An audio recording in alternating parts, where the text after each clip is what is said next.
Muy buenas noches. ¿Cómo están? Durante las últimas semanas hemos compartido un tema de algunas cosas por las cuales debemos trabajar. ¿Debemos qué? Sí, no hemos trabajado lo suficiente, creo que no nos hemos enfocado. Y a veces, al no trabajar en ciertas cosas, simple y sencillamente las hemos perdido. A veces, y lo digo, muchas veces cristianos nos quedamos esperando que la bendición llegue sin hacer el más mínimo esfuerzo, llegue sin tan siquiera mostrar interés hacia Dios, diciéndole: Dios, quiero que me bendigas, pero como que lo dejamos ahí. O sea, si Dios nos bendice o no nos bendice, es igual, porque Él tiene, pensamos nosotros, tiene que bendecirnos. Al no esforzarnos, muchas veces no entendemos cuál es nuestro potencial. Y si no sabemos cuál es nuestro potencial, ni nos ocupamos en saber cuál es el plan de Dios para nuestra vida, o cuál es su propósito para nuestra vida, simplemente nos quedamos quietos y esperando. Y cuando no trabajamos por algo, simple y sencillamente lo estamos perdiendo. ¿Lo estamos qué? Sí, Dios te va a seguir bendiciendo. Sí, Dios va a cuidar de ti. Sí, Dios va a proveer para tu vida. Sí, Dios va a seguir siendo un buen Dios para ti, un buen Padre para ti. Pero hay cosas que tú puedes provocar en tu vida. Hace 15 días hablamos de algunas cosas y cómo Dios nos ayuda a recuperar aquello que hemos perdido. Aquello que hemos ¿qué? Pero nos quedamos en la mitad de la enseñanza, nos quedamos en el punto 3. Así que, si me lo permiten, en los próximos 5 a 10 minutos voy a estar tratando de hacer un resumen de lo que hablamos hace 15 días, ¿ok? Hablamos acerca de la historia de David, una historia de las tantas que hay en la Biblia respecto al rey David antes de que fuera rey, y se encuentra en el libro de Primera de Samuel capítulo 30. Primera de Samuel capítulo 30, te voy a leer toda la historia para que volvamos a ponernos en contexto y luego me regreso para hablarte los puntos. Primera de Samuel capítulo 30 dice así: Al tercer día, David y sus hombres llegaron a Ziklag, era la ciudad donde ellos vivían. Pero se encontraron con que los amalecitas habían invadido la región del Negev, y que, luego de atacar e incendiar a Ziklag, habían tomado cautivos a las mujeres y a todos los que estaban allí, desde el más grande hasta el más pequeño. Sin embargo, no habían matado a nadie. Cuando David y sus hombres llegaron, encontraron que la ciudad había sido quemada y que sus esposas, hijos e hijas habían sido llevados cautivos. David y los que estaban con él se pusieron a llorar y a gritar hasta quedarse sin fuerzas. También habían caído prisioneras 2 esposas de David, la jezreelita Ahinoam y Abigail, la viuda de Nabal de Carmel. David se alarmó, pues la tropa hablaba de apedrearlo, y es que todos se sentían amargados por la pérdida de sus hijos e hijas. Pero cobró ánimo y puso su confianza en el Señor su Dios. Entonces le dijo al sacerdote Abiatar, hijo de Ahimelech: tráeme el efod. Tan pronto como Abiatar se lo trajo, David consultó al Señor: ¿debo perseguir a esta banda? ¿Los voy a alcanzar? Persíguelos, le respondió el Señor. Vas a alcanzarlos y rescatarás a los cautivos. David partió con sus 600 hombres hasta llegar al arroyo de Besor, y allí se quedaron rezagados 200 hombres que estaban demasiado cansados para cruzar el arroyo. Así que David continuó la persecución con los 400 hombres restantes. Los hombres de David se encontraron en el campo con un egipcio y se lo llevaron a David. Le dieron de comer y beber y le ofrecieron una torta de higo y 2 tortas de uvas pasas, pues hacía 3 días y 3 noches que no había comido nada. En cuanto el egipcio comió, recobró las fuerzas. ¿A quién perteneces?, le preguntó David. ¿De dónde vienes? Soy egipcio, le respondió, esclavo de un amalecita. Hace 3 días caí enfermo y mi amo me abandonó. Habíamos invadido la región sur de los quereteos de Judá y de Caleb. También incendiamos Ziklag. Guíanos donde están esos bandidos, le dijo David. Júreme usted por Dios, suplicó el egipcio, que no me matará ni me entregará a mi amo. Con esa condición lo llevo donde está la banda. El egipcio los guió hasta los amalecitas, los cuales estaban dispersos por todo el campo, comiendo y bebiendo y festejando el gran botín que habían conseguido en el territorio filisteo y en el de Judá. David los atacó al amanecer y los combatió hasta la tarde del día siguiente. Los únicos que lograron escapar fueron 400 muchachos que huyeron en sus camellos. David, verso 18, David pudo recobrar todo lo que los amalecitas se habían robado y también rescató a sus 2 esposas. Nada les faltó del botín, ni grande ni pequeño, ni hijos ni hijas, ni ninguna otra cosa de lo que les habían quitado. ¿Cuánto recuperó David? ¿Cuánto recuperó David?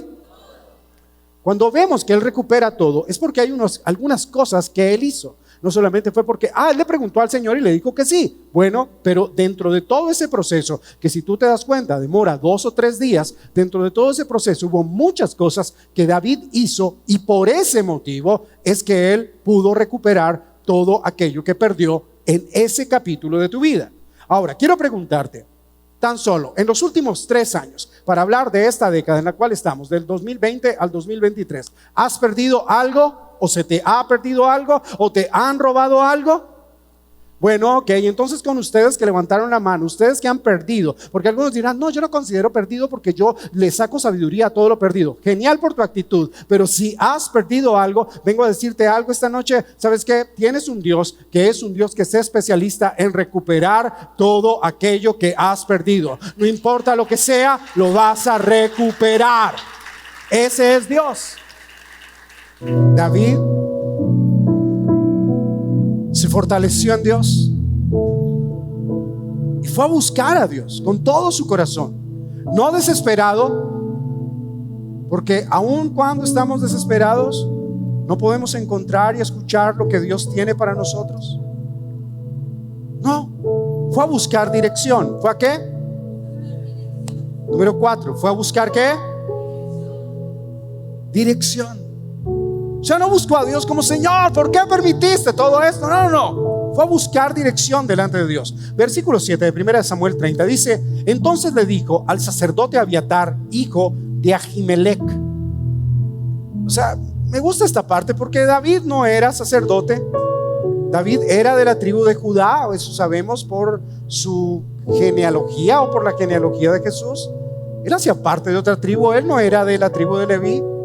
Solo los levitas y los sacerdotes descendientes de Aarón podían usar las prendas sacerdotales, pero David dijo: no, sacerdote, ven acá, Abiatar, ven, tráeme el efod. El efod era como un delantal, si me permite la comparación. Era como un delantal que era corto en la parte de adelante, era largo atrás. O sea, tenía su estilo, ¿verdad? Y en algunos tenían 12 piedras preciosas, una pechera, se puede decir, con 12 piedras preciosas, una por cada una de las tribus de Israel. Y era para que el sacerdote se acordara y se presentara delante de Dios por toda la nación de Israel. Y David, que no debía hacerlo, sacerdote, perdóname, tú no, voy yo.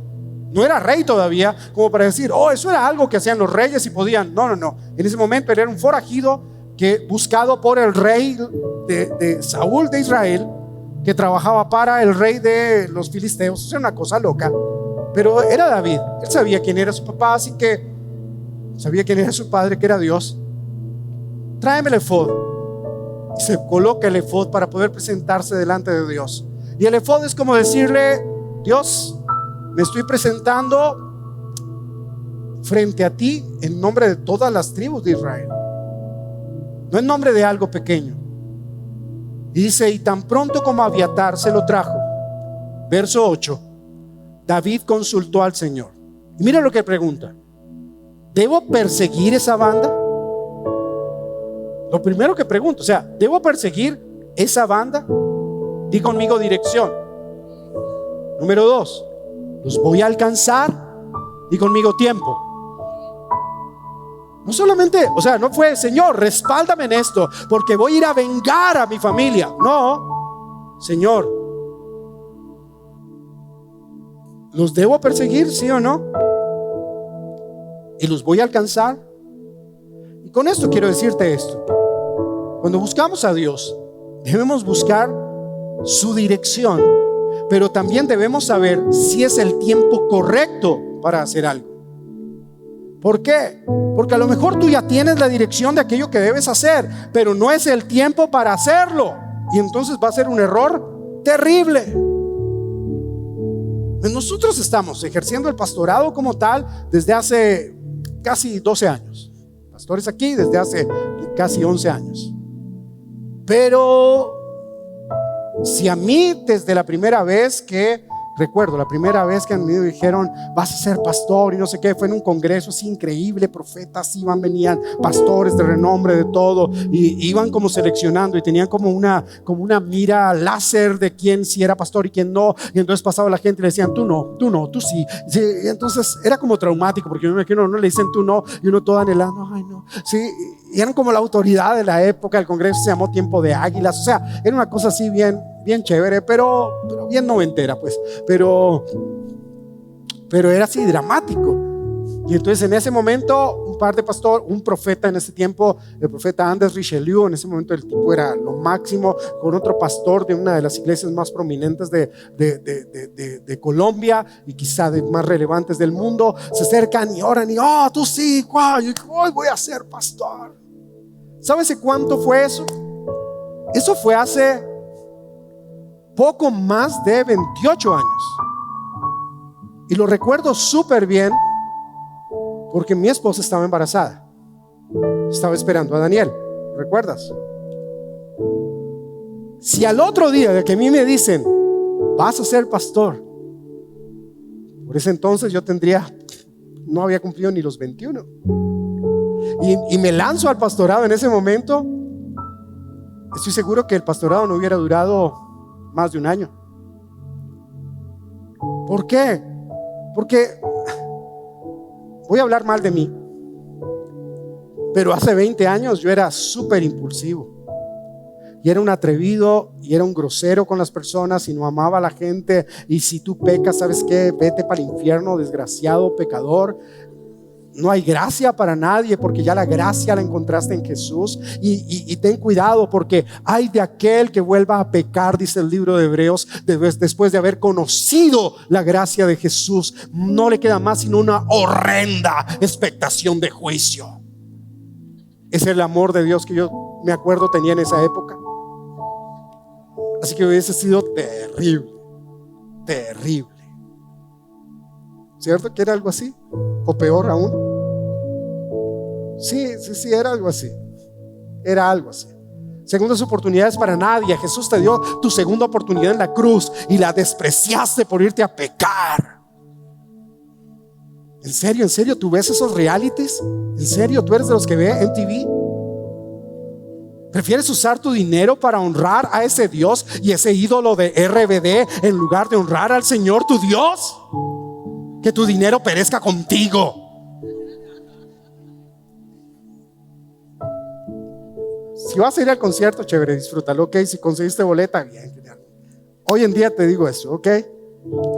Después de que vengas, vienes, ¿verdad? Y Alejo con el grupo de liberación les van a hacer su ministrada, así que tranquilos. Pero el resto todo bien. ¿Cómo? ¿Hay que sacar el do rebelde? Ok, bien. ¿Me estoy haciendo entender? Tengo la dirección. Hey, vas a ser pastor. Oh, qué bien. Pero no es el tiempo. ¿Saben de qué me acuerdo? Para decirlo rápido, porque es que cantamos bonito y chévere, pero me acuerdo de una historia de Moisés. Dice el libro de Hechos capítulo 7, está Esteban dando su discurso, y Moisés tenía el qué correcto. O sea, él sabía correctamente qué era lo que iba a hacer, pero tuvo el qué correcto en el tiempo equivocado, y su decisión fue un desastre. Tenía el qué correcto, el guardado, el salvado de las aguas para liberar a la nación de Israel de la cautividad de Egipto. Tenía el qué correcto. Lo que no tuvo fue el tiempo correcto. Por eso él tuvo que pasar 40 años en el desierto. Hechos capítulo 7, 23 al 30. Yo sé, son algunos versículos, pero voy a leerlos rápido. Cuando cumplió los 40 años de edad, Moisés, ¿cuántos años cumplió? Se le ocurrió a Moisés, mira tan chévere que dice. Hechos capítulo 7, 23 al 30, no va a aparecer en la pantalla, ¿ok? Dice, se le ocurrió a Moisés. ¿A quién se le ocurrió? Dios lo mandó. ¿A quién se le ocurrió? Y ya tenía 40, o sea, ya estaba grande. No era un niño, ¿verdad? Ya estaba grande. Y se le ocurrió a Moisés visitar a sus hermanos los israelitas. Al ver que un egipcio maltrataba a un israelita, Moisés lo defendió y mató al egipcio. Bien, podrían pensar algunos, arrancó el ministerio de Moisés, liberando a sus amigos, a sus hermanos, los israelitas. Verso 25. Moisés pensaba que, ¿quién pensaba que? Dios no le dijo. Moisés pensaba que sus hermanos comprenderían que Dios lo había enviado a ayudarlos, pero no fue así. Verso 26. Al siguiente día volvió a visitarlos y al ver que 2 israelitas peleaban, corrió a separarlos. Señores, les dijo, los hermanos no deben pelear. ¿Cuántos hermanos dicen amén? Ajá. Ok, verso 27. ¿Quién te ha puesto de gobernante o juez sobre nosotros? Le dijo uno de los dos, el que estaba maltratando al otro. ¿O es que piensas matarme como mataste ayer al egipcio?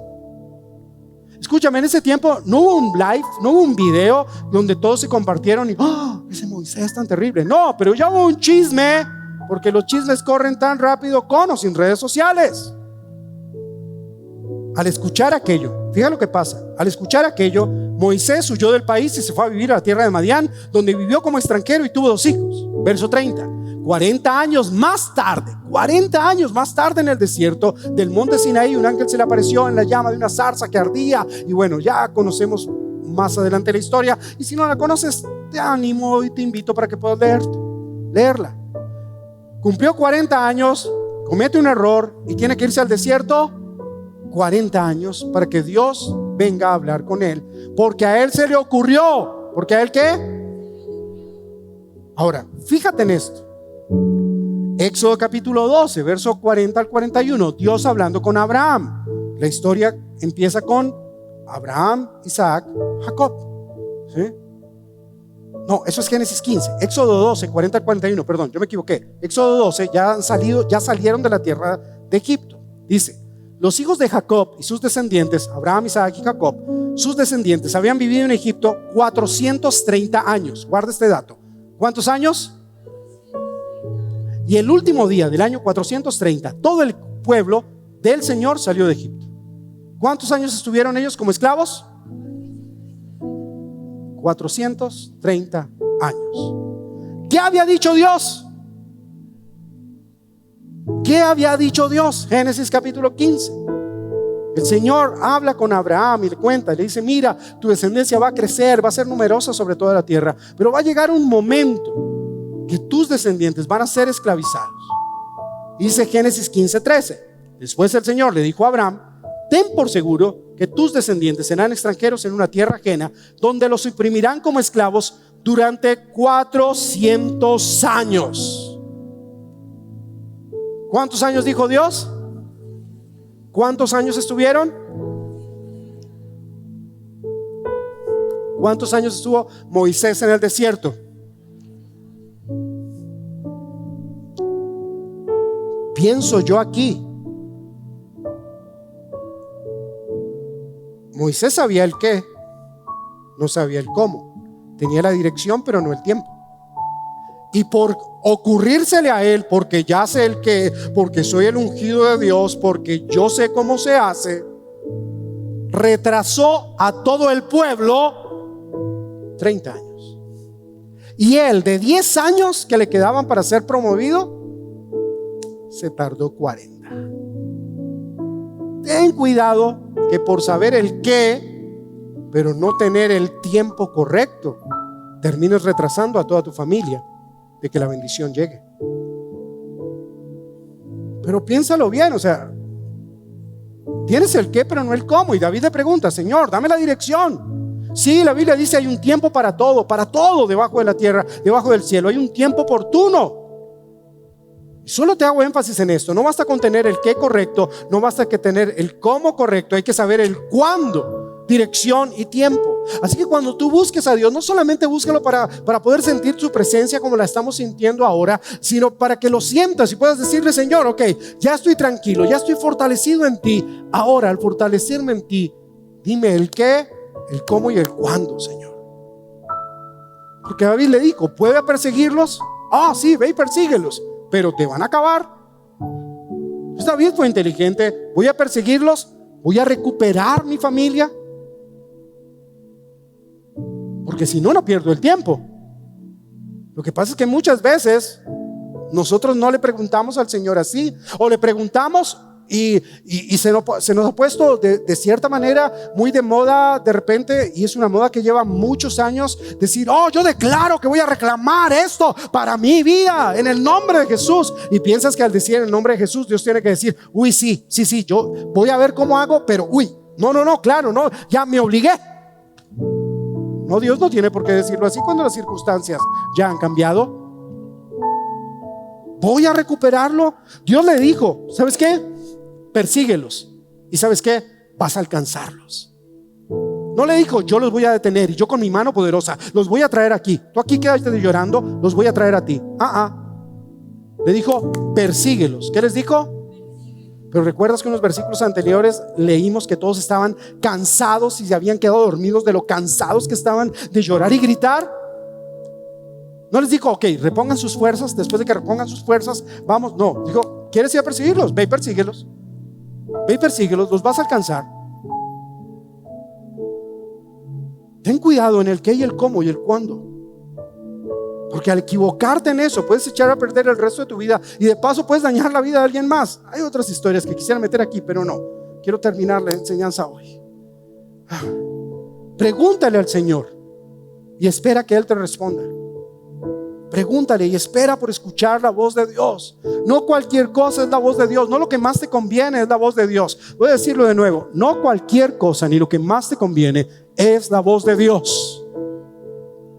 Juan capítulo 10 verso 27 dice: mis ovejas oyen mi voz, yo las conozco y ellas me... Ten cuidado que esa voz que escuches no te lleve por tu propio camino, sino que esa voz que escuchas te lleva a seguir al Señor. Hay muchos imitadores. Hay gente que imita, no sé, a personajes famosos, a presidentes, todo lo demás. Es más, hay inteligencias artificiales que hacen voces de...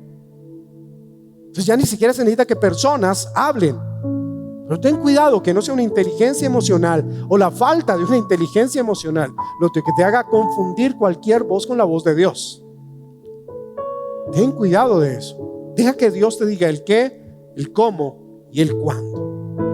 Es más, dile, levanta tus ojos hacia el cielo y dile: Señor, voy a fortalecerme en ti y enséñame a escuchar tu voz para poder discernir cuando tú me digas qué, cuándo y cómo. Pero voy a esperar a escuchar tu voz.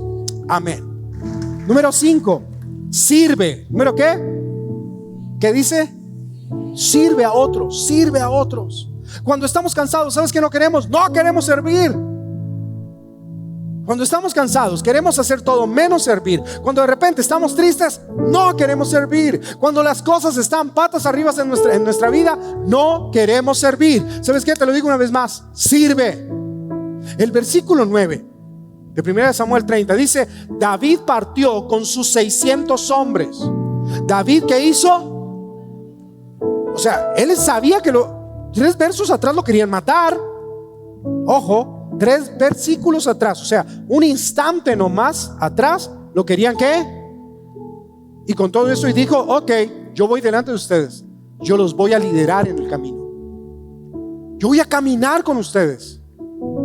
Todos estaban pasando el mismo dolor, pero la presión no era igual para todos. Toda la presión iba encima de David. La responsabilidad era diferente para David que para los demás. Si tú recuerdas, más adelante cuando llegan a un arroyo, 200 dicen: no podemos más, y David dice: ok, quédense. A lo mejor él pudo haber dicho: ok, muchachos, yo me quedo con ustedes, yo me quedo aquí protegiendo la retaguardia, hay que cuidar la ciudad. No, dijo: ok, yo voy a ir, voy a seguir, voy a servir, no voy a rendirme frente a lo que estoy pasando. ¿Sabes? Situaciones difíciles todos las pasamos. Situaciones donde no queremos seguir adelante, todos las pasamos. Situaciones en medio de las cuales queremos renunciar y a veces hasta dudamos de Dios, todos las pasamos. Pero que eso tú tengas claro: ok, estoy pasando un tiempo difícil, pero voy a servir y voy a servirle a otros. Pregunto aquí a alguno de los que estén en los grupos de vida, que dirijan grupos de vida, que estén liderando. ¿Alguna vez alguno de ustedes no ha querido, no tiene ganas de nada ni de levantarse de su casa, y los llama a alguien bien desesperado que está pasando por menos que ustedes, pero con todo eso ustedes se han levantado, le han dado un buen consejo a esa persona, y esa persona ha sido bendecida por ese consejo que ustedes le dan. Eso significa que las fuerzas no son tuyas, el consejo no es tuyo, pero la gente te necesita a ti para escuchar la voz de Dios a través de ti. Así que aunque estés cansado, no renuncies. Aunque estés bien deprimido, no renuncies, porque cuando tú fortaleces a otros, ¿sabes qué? El Espíritu Santo va a venir a fortalecer tu vida también. Así que nunca dejes de servir, nunca dejes de servir, nunca lo hagas, nunca dejes de servir. Los problemas de él eran mayores, no importa. 2 Corintios 12:10. Por eso me regocijo. 2 Corintios 12:10. Por eso me regocijo en debilidades, insultos, privaciones, persecuciones y dificultades que sufro por Cristo. Porque cuando soy débil, entonces soy fuerte. Porque cuando soy débil, entonces soy. Si estás pasando por pruebas con tu familia, con tu salud, con tus finanzas, con tu trabajo, emocionalmente, si estás bajo, entiende esto: tú vas a ser usado para edificar la vida de otros. Vas a ser usado para seguir bendiciendo vidas. No se trata de que te sientas bien, se trata de que entiendas que tienes un Dios que todo lo hace bien. Y Él va a hacer bien en tu vida, va a hacer bien en tu familia. Y luego en la historia, que es el último punto, luego en la historia aparece un egipcio, un hombre cansado. Recuerda, lo leímos en la historia, un hombre que lo habían dado por muerto. Bien, David va y se encuentra con él, lo llevan, le dan de comer, lo tratan bien, y al final el que les muestra el camino hacia su victoria era un completo desconocido. O sea, imagínense cómo le pudo haber hervido la sangre a David cuando este hombre le cuentan: bueno, ¿y tú de dónde eres? Bueno, no, yo era siervo de un hombre, de una malecita que cuando me vio enfermo me echó a morir. O sea, una persona sin corazón, y en lugar, yo le he servido toda mi vida, y este tipo viene y me abandona. Y vienen ustedes y me dan de comer y se vivifica mi vida, gracias. Y me dieron de comer cuando no tenía, y sanaron mis heridas a pesar de no conocerme. ¿Y de dónde vienes? Y venimos de incendiar una ciudad que se llama Ziklag. O sea, por eso es que yo no era pastor a los 20, ¿ok? Yo he sacado: fuiste tú. Bueno, ahí todo, sí. Pero en lugar de eso dicen: ok, ven, tranquilo, sana. ¿Sabes dónde están ellos? Claro que sí sé dónde están. Muéstrame dónde van a estar. ¿Vas a respetar mi vida? Por supuesto que sí. La he respetado hasta ahora. Ni te conocía, ni sabía quién eras. Y aunque tengo ganas de acabar con el mundo entero, respeto la vida hasta de los extraños. Y aunque tengo ganas de acabar con todo, no solamente estoy sirviéndole a alguien que ni conozco, y estoy siendo amable, porque a lo mejor la respuesta viene de alguien con quien tú eres amable, que ni siquiera conoces. Y a lo mejor ese ni siquiera conoce al Señor, pero a lo mejor allí esté la respuesta de parte de Dios. Entonces aprende a servir y a ser amable con todos, porque la ayuda de Dios la puede traer de manera inesperada y de la manera que tú ni siquiera crees que va a venir. Lo siguiente es que David va valientemente, los ataca, pelea durante más de 12 horas con ellos, y luego lo recupera todo. Si vas a recuperarlo todo, es mejor que estés dispuesto a levantarte, a luchar y a recordar siempre que sin importar lo que hayas perdido, ahí no puedes poner tu corazón, porque te vas a llenar de amargura. Y que después de entender cualquier otra cosa, debes entender esto: después de Dios, lo más importante son las personas, porque de las personas, aún de las que menos esperas, vendrá la mano que te va a dar para darte la victoria de parte de Dios. Amén.